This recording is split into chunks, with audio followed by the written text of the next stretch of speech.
नमस्कार विद्यार्थी मित्रांनो, आज आपण इयत्ता 7वी गणित या विषयातील घटक 6वा घातांक याविषयीचा अभ्यास करणार आहोत.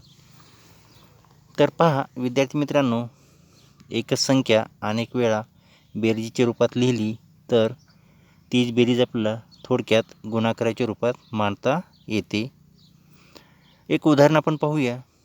7 मुलांना प्रत्येकी 4 वह्यांचे वाटप केले तर एकूण वह्या किती? तर येथे आपल्याला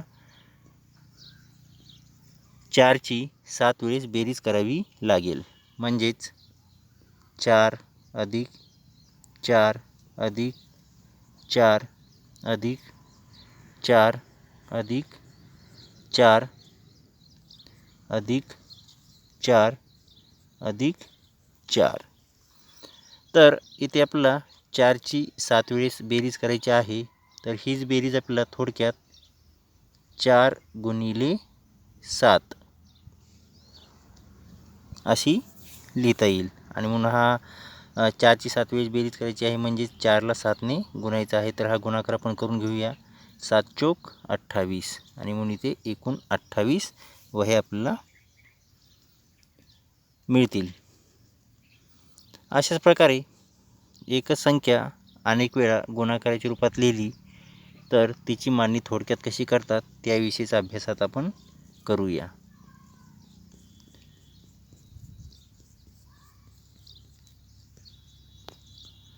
चला तर मग पाया व घातांक.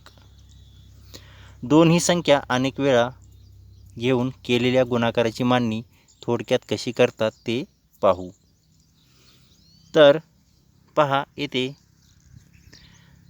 2 गुणिले 2 गुणिले 2 गुणिले 2 गुणिले 2 गुणिले 2 गुणिले 2 गुणिले 2. तर 8 वेळा 2 ही संख्या घेऊन गुणाकार केला आहे.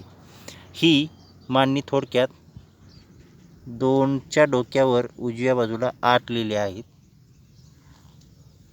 तर ही 2चा 8वा घात ही घातांकी संख्या आहे. तर इथे गुणाकारामध्ये जी संख्या आहे, गुणाकारामध्ये 2 ही संख्या 8 वेळेस आहे आणि म्हणून इथं 2 हा आपण पाया लिहिला आहे आणि त्याच्या डोक्यावर 8 म्हणजे इथे किती वेळेस गुणाकार आहे, तर 8 वेळेस गुणाकार आहे आणि म्हणून 2च्या डोक्यावर 8. तर 2चा 8वा घात ही घातांकी संख्या आहे.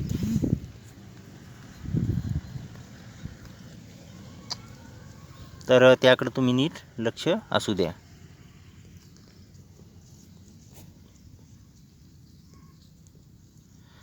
येथे 2चा 8वा घात हे गुणाकाराचे घातांक रूप आहे.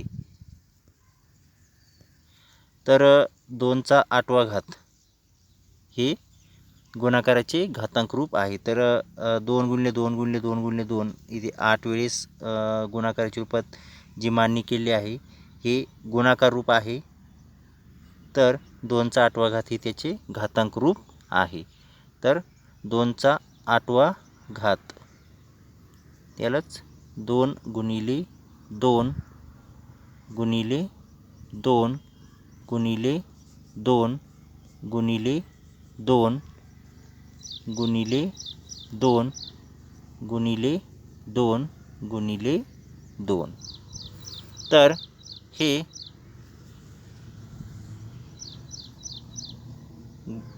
गुणाकार रूप आहे. तर 2चा 8वा घात हे घातांक रूप आहे.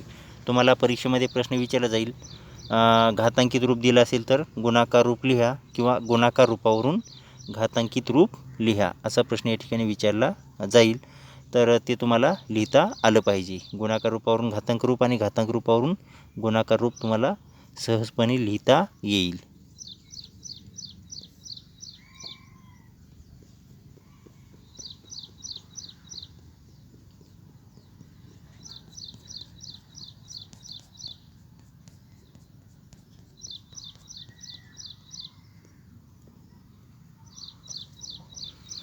यामध्ये 2 हा पाया व 8 घातांक आहे.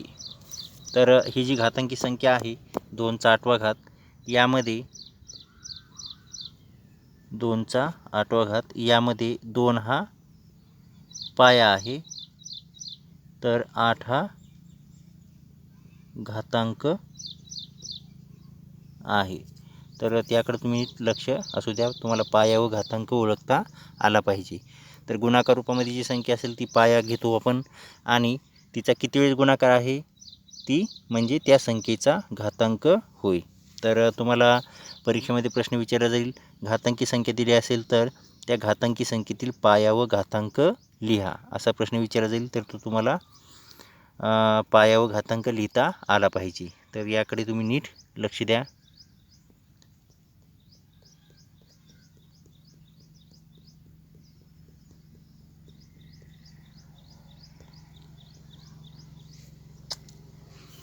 सामान्यपणे ए ही कोणतीही संख्या असेल तर ए गुणिले ए गुणिले टिंब यम वेळा म्हणजे तर ए या संख्येचा यम वेळेस गुणाकार आहे. आणि म्हणून इथं गुणाकारामध्ये जी संख्या आहे ती ए हा पाया आहे आणि तिचा किती वेळेस गुणाकार आहे तर यम वेळा आणि म्हणून तिचा घातांक आपण इथे यम लिहिला आहे. तर एचा घातांक यम ही घातांकी संख्या आहे. तर सामान्यपणे आपला ए म्हणजे कोणती संख्या असेल आणि तिचा यम वेळेस गुणाकार असेल तर ती संख्या आपला एचा यम घात अशी घातांक रूपात लिहिता येते. तर याकडे तुम्ही लक्ष द्या.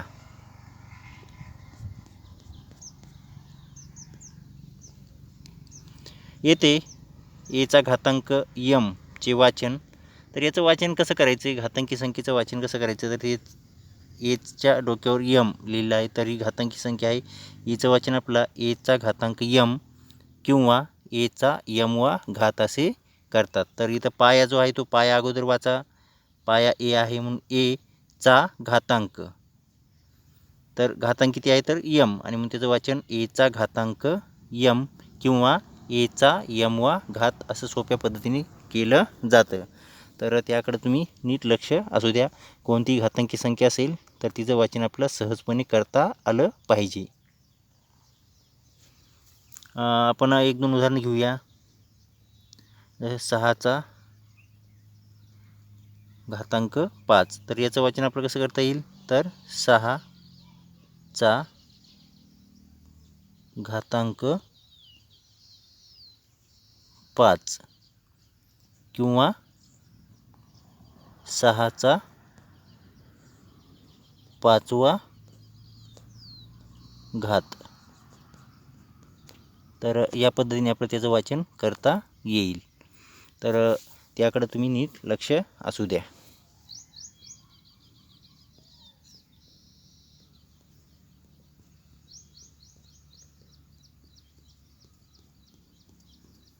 तर तुम्ही मनाने अनेक संख्या घेऊन त्याचं वाचन सहजपणे करू शकता.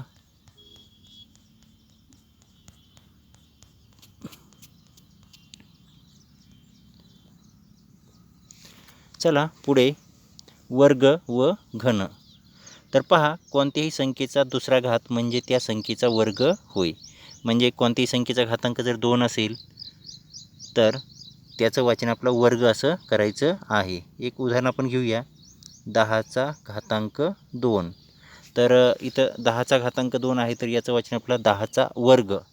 याला आपला 10चा वर्ग असं वाचायचं आहे.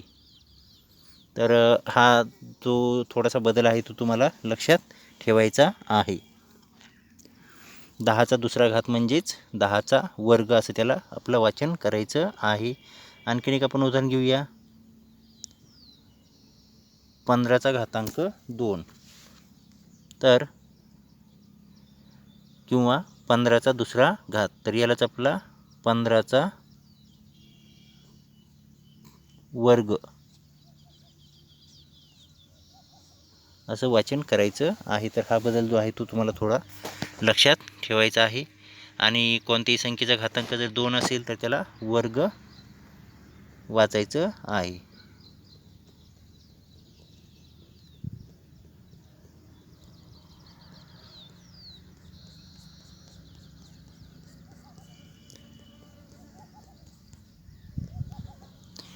पुढे कोणत्याही संख्येचा तिसरा घात म्हणजे त्या संख्येचा घन होय. आणि जर घातांक 3 असेल किंवा तिसरा घात असेल तर त्याचं वाचन आपल्याला घन असं करायचं आहे.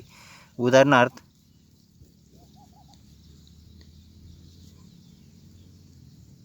5चा घातांक 3 किंवा 5चा तिसरा घात.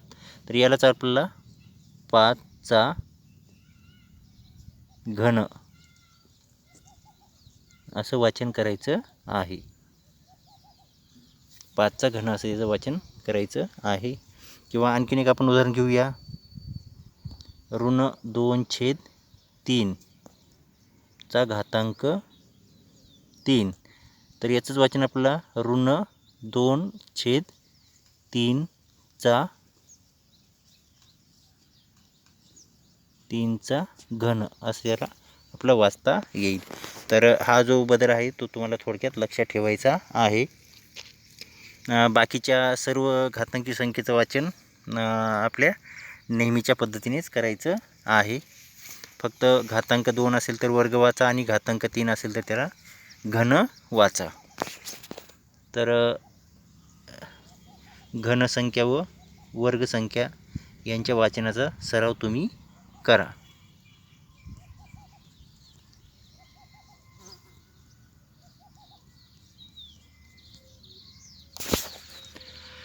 चला पुढे आपण घातांकी संख्येच्या नियमांचा अभ्यास करू. तर घातांकाचे जे नियम आहेत ते नियम आपण अभ्यासूया. त्यामध्ये पहिला नियम आहे समान पाया असलेल्या घातांकी संख्यांचा गुणाकार. तर पहा, समान पाया असलेल्या घातांकी संख्यांमध्ये गुणाकाराची क्रिया असेल तर तो गुणाकार कसा करायचा तो आपण पाहूया. तर जर ए ही परमेय संख्या असेल आणि m व n हे धन पूर्णांक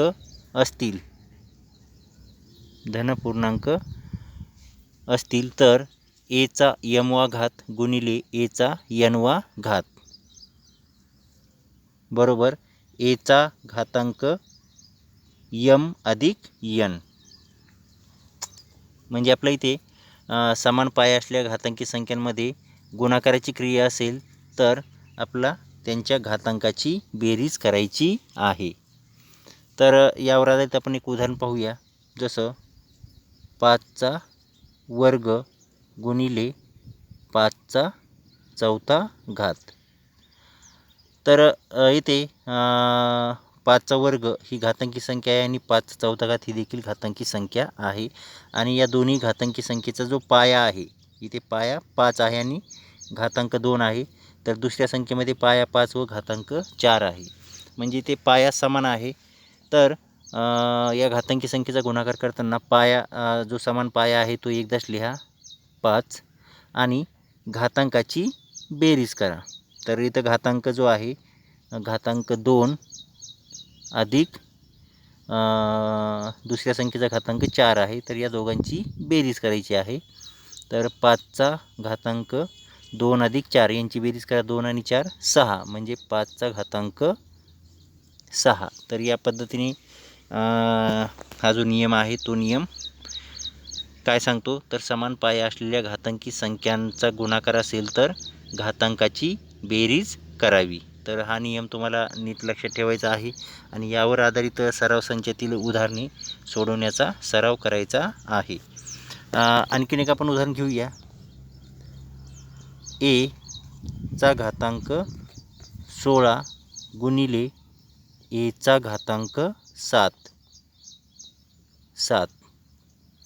तर इथं समान पाया असलेल्या घातांकी संख्यांमध्ये गुणाकाराची क्रिया आहे. तर यांचा गुणाकार करताना पाया जो समान पाया आहे तो एकदाच लिहा आणि घातांकाची बेरीज करा. तर घातांक 16 अधिक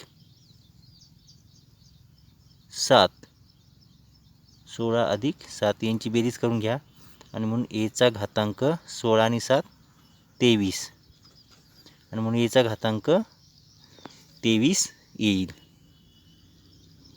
23. तर हा जो पहिला नियम आहे तो तुम्ही नीट लक्षात ठेवा आणि यावर आधारित सराव संचातील उदाहरणे सोडवण्याचा सराव करा.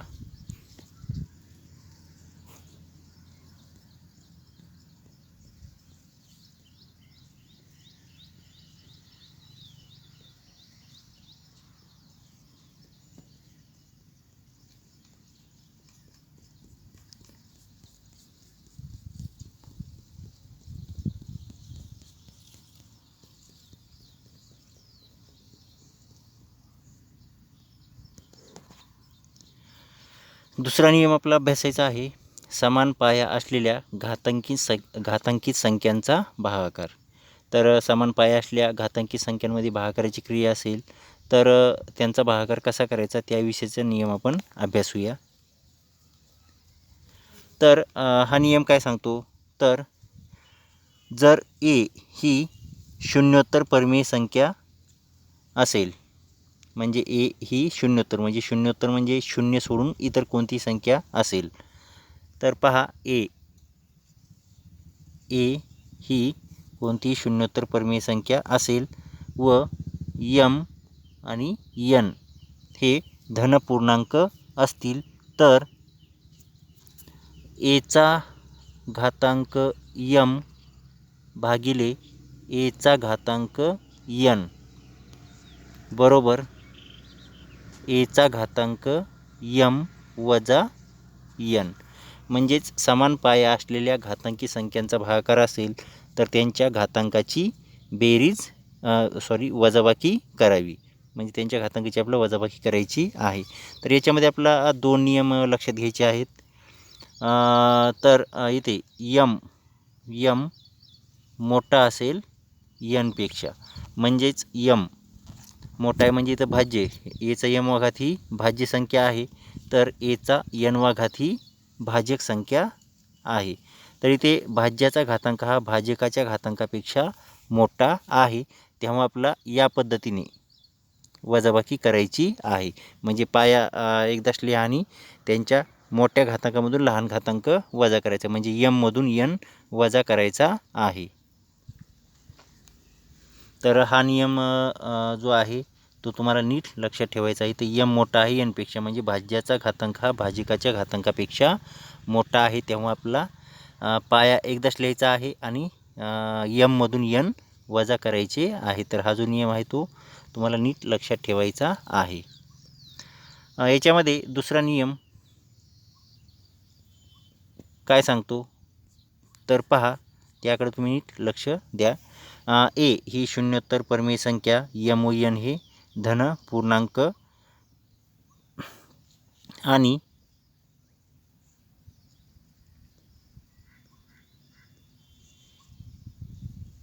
यम लहान आहे यनपेक्षा. म्हणजे इथं यम म्हणजे एचा घातांक यम म्हणजे भाज्याचा घातांक हा भाजकाच्या घातांकापेक्षा लहान असेल तर काय करायचे, तर एक छेदस्थानी पाया जो आहे तो पाया लिहा आणि मोठा घातांक कोणता आहे, तर भाजकाचा घातांक मोठा आहे म्हणजे यन, तर इथं यन वजा भाज्याचा घातांक यम तुम्हाला वजा करायचा आहे. तर हे जे 2 नियम आहेत भागाकाराचे, तर त्याकडे तुम्ही नीट लक्ष द्या. इथं भाज्याचा घातांक मोठा आहे का भाजकाचा घातांक मोठा आहे ते तुम्हाला नीट लक्षात ठेवून या दोन्हीपैकी योग्य तो नियम वापरायचा आहे. तर यावर आधारित आपण काही उदाहरणांचा सराव करूया, त्याहून तुमच्या पटकन लक्षात येईल.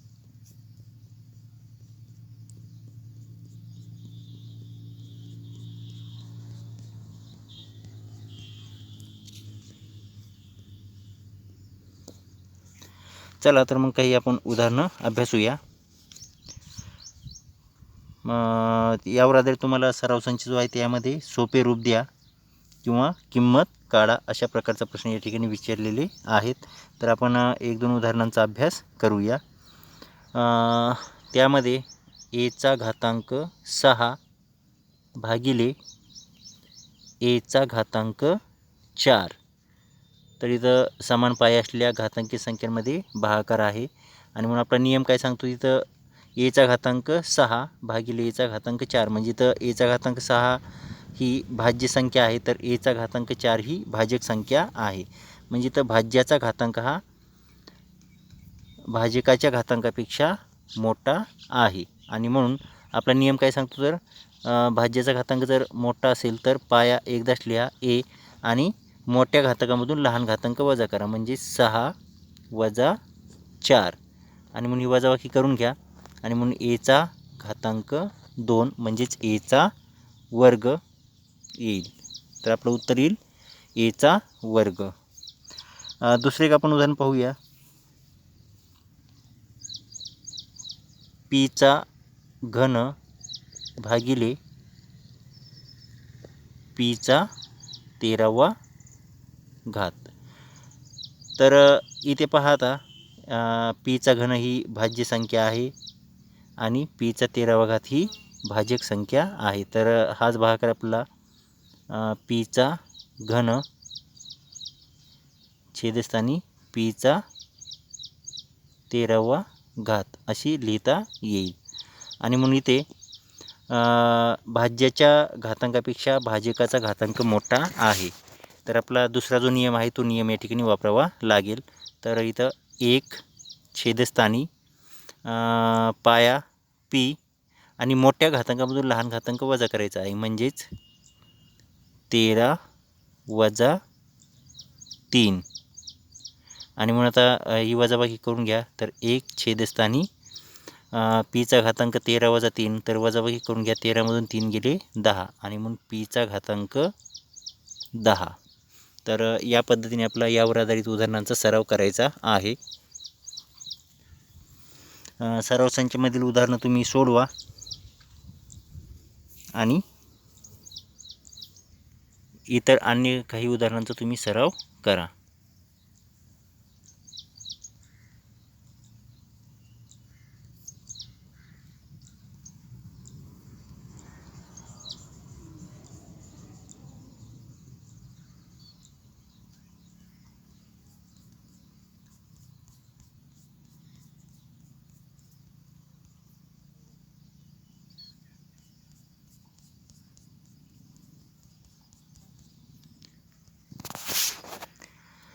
आणखीन एक उदाहरण आपण या ठिकाणी अभ्यासूया. चा घातांक 10 भागिले चा घातांक 10. तर हा समान पाया असलेल्या घातांकी संख्येचा भागाकार करायचा आहे. तर यालाच आपला चा 10वा घात भागिले चा 10वा घात अशी मांडणी करता येईल. मग इथे पाया समान आहे, भाज्य आणि भाजक या दोघांचाही घातांक समान आहे आणि म्हणून पाया जो आहे तो एकदाच लिहूया आपण x आणि इथं घातांकाची वजाबाकी 10 वजा 10 आणि म्हणून चा घातांक 10मधून 10 गेले 0 आणि म्हणून पहा इथे यांची घातांकी संख्येचा भागाकार केला तर त्याचं उत्तर आलं आपलं चा 0वा घात. तर पहा कोणत्याही संख्येचा घातांक जर 0 असेल, पुढचा जो नियम आहे तो या ठिकाणी आपण लक्षात घेऊया. कोणत्याही संख्येचा घातांक 0 असेल तर तिची किंमत असते 1. तर याकडे तुम्हाला नीट लक्ष द्यायचं आहे. हा देखील एक घातांकाचा नियम आहे की कोणत्याही संख्येचा घातांक 0 असेल तर त्याची किंमत असते 1. उदाहरणार्थ जर आपण बघितलं 100चा 0वा घात त्याची किंमत आहे 1. ऋण 25चा घातांक 0 त्याची किंमत येते 1. तर हा नियम देखील तुम्हाला लक्षात ठेवायचा आहे.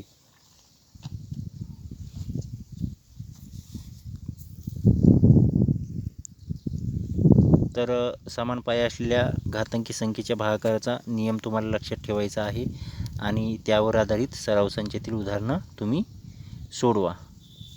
आणि कोणत्याही संख्येचा घातांक जर 0 आला किंवा असेल तर त्याची किंमत 1 असते.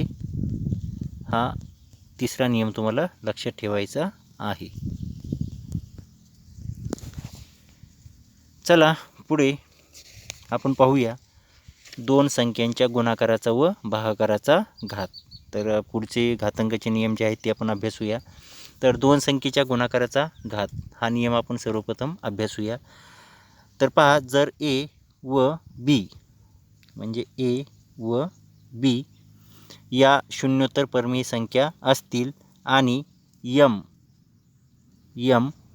ही पूर्णांक संख्या असेल तर a गुणिले b कंसाचा m वा घात. तर पहा इथे 2 संख्येच्या गुणाकाराचा घात आहे. तर गुणाकारामध्ये 2 संख्या आहेत a गुणिले b. तर या 2 संख्या आहेत आणि या दोन्ही संख्येच्या गुणाकाराचा हा m हा घातांक आहे आणि म्हणून 2 संख्येच्या गुणाकाराचा घात हा त्या गुणाकारातील प्रत्येक संख्येचा घातांक असतो. म्हणजे याला आपलं कसं लिहिता येईल, तर एचा घातांक यम गुणिले बीचा घातांक यम. म्हणजे इथे गुणाकारातील संख्येचा घातांक हा गुणाकारातील प्रत्येक संख्येचा घातांक असतो. तर हा नियम तुम्हाला नीट लक्षात ठेवायचा आहे. रिकाम्या चौकटीत योग्य संख्या लिहा असा प्रश्न या ठिकाणी तुम्हाला विचारला जाऊ शकतो. तर हा नियम वापरून मग तुम्हाला ते रिकाम्या चौकटीमध्ये योग्य संख्या लिहिता आल्या पाहिजेत. उदाहरणार्थ आपण जर बघितलं 5 गुणिले 2 कंसाचा घन, तर यालाच आपला 5चा घन गुणिले 2चा घन. तर इथे रिकाम्या चौकटी दिलेल्या असतील तर त्या तुम्हाला त्या रिकाम्या चौकटीमध्ये योग्य संख्या लिहिता आली पाहिजे. तर यावर आधारित जे उदाहरणं असतील ते जर विचारले तर ते तुम्हाला सहजपणे सोडवता आले पाहिजेत.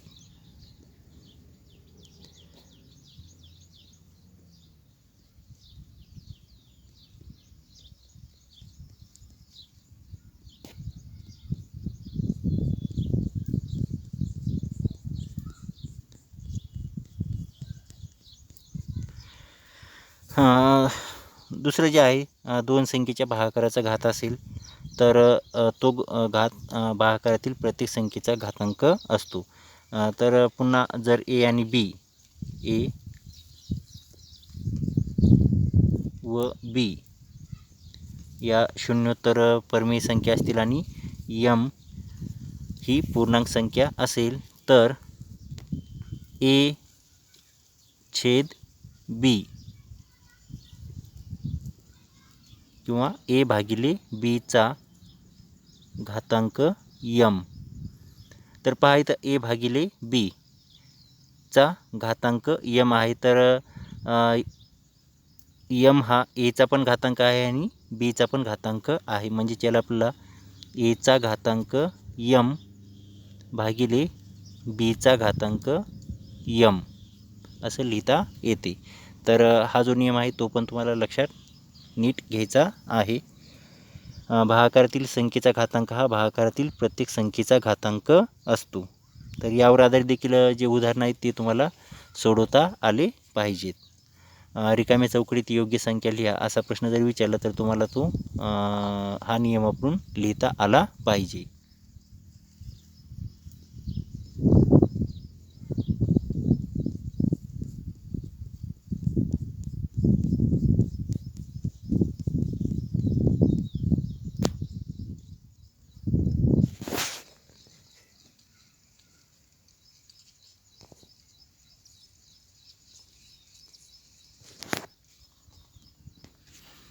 चला पुढे आणखीन एक नियम या ठिकाणी आपण अभ्यासूया. घातांकी संख्येच्या घाताचा नियम. तर पहा घातांकी संख्येच्या घाताचा नियम आपल्याला अभ्यासायचा आहे.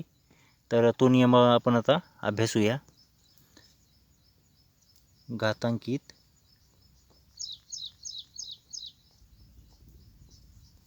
संख्येच्या घातांकी संख्येच्या घाताचा नियम.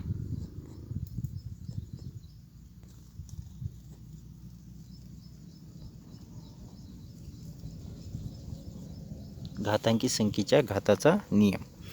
तर हा नियम काय सांगतो पहा. तर घातांकी संख्येच्या घाताचा नियम काय सांगतो तर घातांकाचा गुणाकार करावा. उदाहरणार्थ पहा तो नियम या ठिकाणी आपण सर्वप्रथम पाहूया. जर ए ही शून्योत्तर परमेय संख्या व यम आणि यन हे या पूर्णांक संख्या असतील तर एचा घातांक यम त्याचा घातांक यन. म्हणजे इथं एचा यम वा घात ही घातांकी संख्या आहे आणि या घातांकी संख्येचा पुन्हा यन हा घातांक आहे. आणि म्हणून इथं या घातांकी संख्येचा घात याला आपण घातांकी संख्येचा घात असे म्हणतो. तर तो एचा यम वा घात त्याचा यन वा घात असं आपण त्याचं वाचन करतो. म्हणजे एच्या यम व्या घाताचा यन वा घात. तर आपला नियम काय सांगतोय तर घातांकी संख्येचा घातांक असेल तर आपला घातांकाचा गुणाकार करायचा आहे. म्हणजेच एचा घातांक यम गुणिले यन. तर घातांकी संख्येचा घातांक असेल तर घातांकाचा गुणाकार करून आपल्याला त्याला सोपं रूप द्यायचं आहे. तुम्हाला परीक्षेमध्ये प्रश्न विचारला जातो सोपे रूप द्या. तर घातांकी संख्येचा घातांक असेल तर आपला घातांकाचा गुणाकार करायचा आहे. पाया जो आहे तो एकदाच लिहायचा आणि घातांक यम आणि यन यांचा गुणाकार करायचा आहे. तर यावर आधारित आपण 1-2 उदाहरणांचा अभ्यास करूया आणि त्यावरून तुम्ही सराव संचातील जी उदाहरणं आहेत ती उदाहरणं सोडवायची आहेत.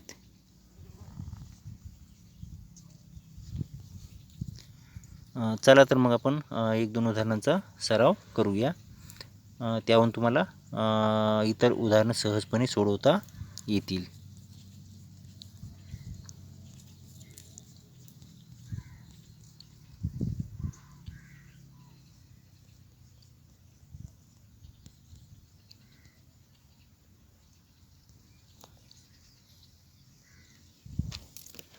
पहा एक उदाहरण घेऊया आपण.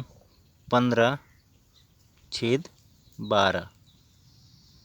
15/12चा घन त्याचा चौथा घात. 15/12च्या घनाचा चौथा घात. तर इथं घातांकी संख्येचा घातांक आहे तर आपला घातांकाचा गुणाकार करायचा आहे. आणि म्हणून इथं 15/12 पाया लिहिला आपण 15/12 आणि आता आपला घातांकाचा गुणाकार करायचा आहे. तर 15/12चा घन आहे म्हणजे घातांक 3 आणि पुन्हा त्या घनाचा चौथा घातांक आहे म्हणून पुन्हा 3 गुणिले 4. तर हा गुणाकार आपण करून घेऊया. 15/12 गुणाकार करून घ्या. 3 गुणिले 4 तर 4 त्रिक 12 आणि म्हणून आपलं उत्तर आलं 15/12चा 12वा घात. तर या पद्धतीने तुम्हाला इतर उदाहरणांचा सराव करायचा आहे. आणखीन एक उदाहरण आपण या ठिकाणी अभ्यासूया.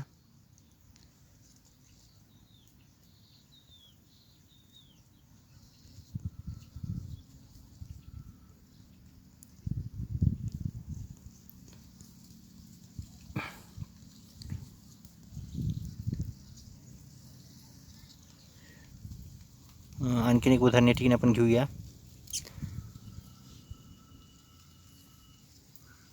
3चा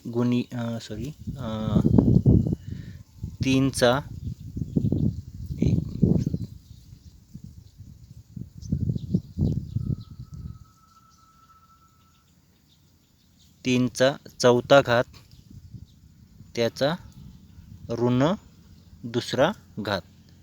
तर हे आणखीन एक उदाहरण आपण ठिकाणी अभ्यासत आहोत. तर 3च्या चौथ्या घाताचा ऋण दुसरा घात.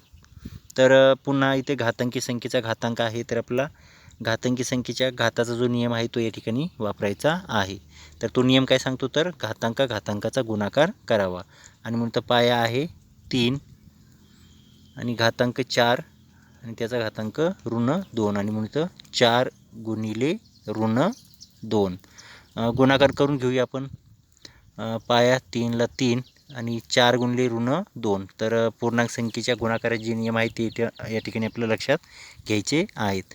तर 4 गुणिले 2 4 दोन्ही 8. गुणाकारामध्ये एक संख्या धन आणि एक संख्या ऋण आहे म्हणून गुणाकार येईल ऋण 8 आणि म्हणून आपलं उत्तर आलं 3चा घातांक ऋण 8. आता घातांकाचा आणखीन एक जो नियम आहे तो आपला अभ्यासायचा आहे तो म्हणजे ऋण घातांकाचे धन घातांकात रूपांतर करणे. तर इथं 3चा घातांक ऋण 8 ही या ठिकाणी ऋण घातांक असल्यामुळे या ऋण घातांकाचं आपलं धन घातांकामध्ये रूपांतर करायचं आहे. तर ते कसं करायचं पहा. तर एक छेदस्थानी ती घातांकी संख्या लिहा आणि त्यातील ऋणचिन्ह काढून टाका. म्हणजेच या 3चा घातांक ऋण 8 यालाच आपला एक छेदस्थानी 3चा घातांक 8 असं लिहिता येतं. तर या पद्धतीने आपला कोणत्याही ऋण घातांकी संख्येचं धन घातांकामध्ये रूपांतर करता येते. तर त्याकडे तुम्ही नीट लक्ष असू द्या. तर तो नियम काय सांगतो, जर ए ही कोणतीही परमेय संख्या असेल आणि यम ही ऋण पूर्णांक संख्या असेल, तर म्हणजेच एचा घातांक ऋण यम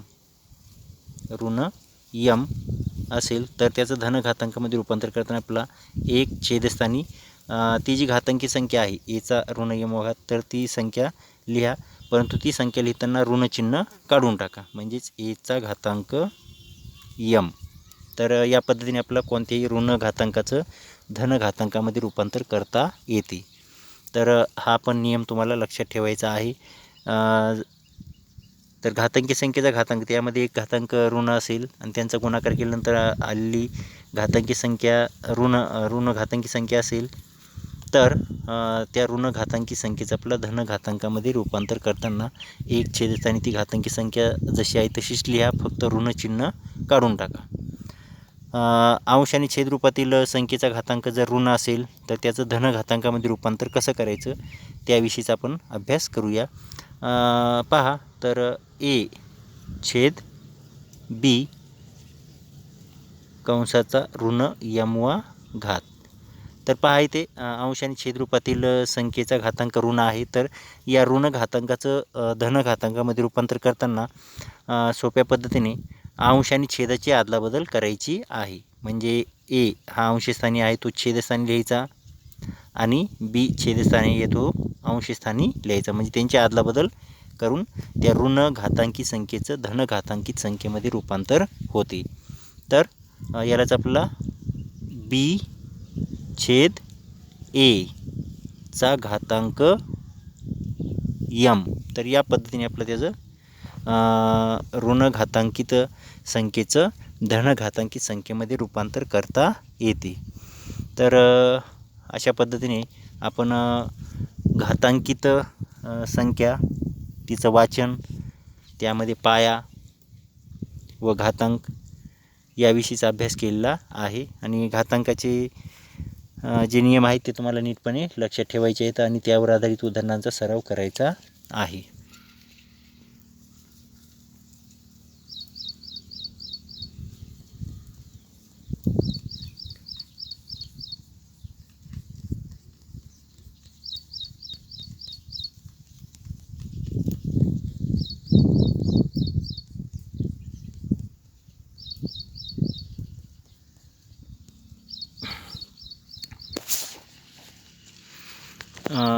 इथे काही तुम्हाला घातांकाचे नियम जे आहेत ते नियम दिलेले आहेत, जे की आपण आता अभ्यासलेले आहेत. तर त्याच्याकडे तुम्ही नीट लक्ष द्या.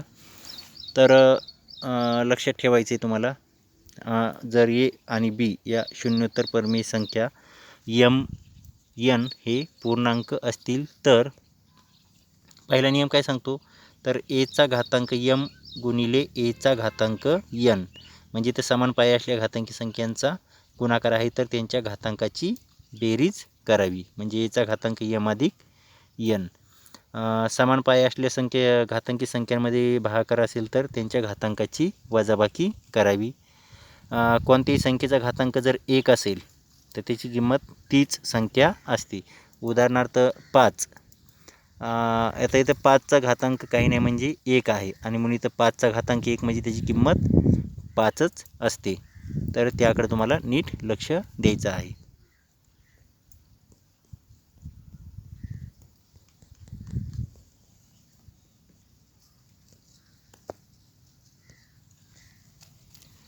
पुढे एचा घातांक 0, म्हणजे कोणती ए म्हणजे कोणतीही संख्या असेल आणि तिचा घातांक जर 0 असेल तर त्याची किंमत असते 1. तर हाही नियम आपण याच्या अगोदर अभ्यासलेला आहे.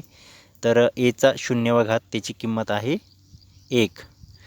नंतर पुढचा नियम आहे ऋण घातांकाचे धन घातांकात रूपांतर करणे. तर पहा इथे एचा घातांक ऋण यम आहे, तर या ऋण घातांकाचं आपण धन घातांकामध्ये रूपांतर करताना एक अंशस्थानी लिहायचं आणि छेदस्थानी तीच घातांकी संख्या लिहा, परंतु त्या घातांकाचं ऋणचिन्ह काढून टाका. तर हा सोपासा नियम आहे, एवढा काही अवघड नाही.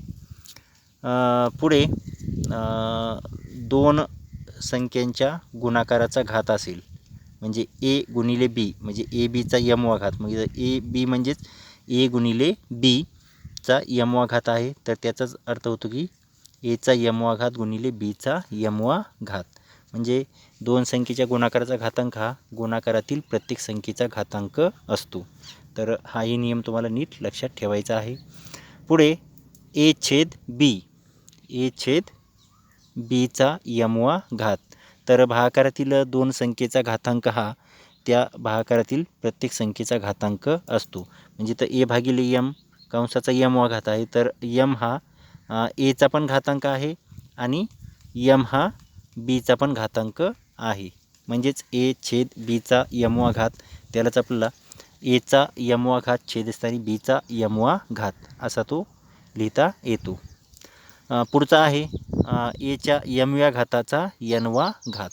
म्हणजे जिथं एचा यमवा घात ही घातांकी संख्या आहे आणि पुन्हा त्याचा यन हा घातांक आहे आणि म्हणून इथं घातांकी संख्येचा घातांक असेल तर आपल्या इथे घातांकाचा गुणाकार करायचा आहे. तर पाया ए आहे, ए लिहिला आणि यम आणि यन हे घातांक आहेत म्हणून इथं यम यन म्हणजेच यम गुणिला यन. इथं गुणाकाराची क्रिया आहे यम गुणिले यन. तर त्याकडे तुम्हाला नीट लक्ष द्यायचं आहे. आणि अंश आणि छेदरूपातील संख्येचा घातांक ऋण असेल तर त्या ऋण घातांकाचं धन घातांकामध्ये रूपांतर करताना अंश आणि छेदाची अदलाबदल करा. अंश आणि छेदाची अदलाबदल केली की त्या ऋण घातांकी संख्येचं धन घातांकी संख्येमध्ये रूपांतर होते.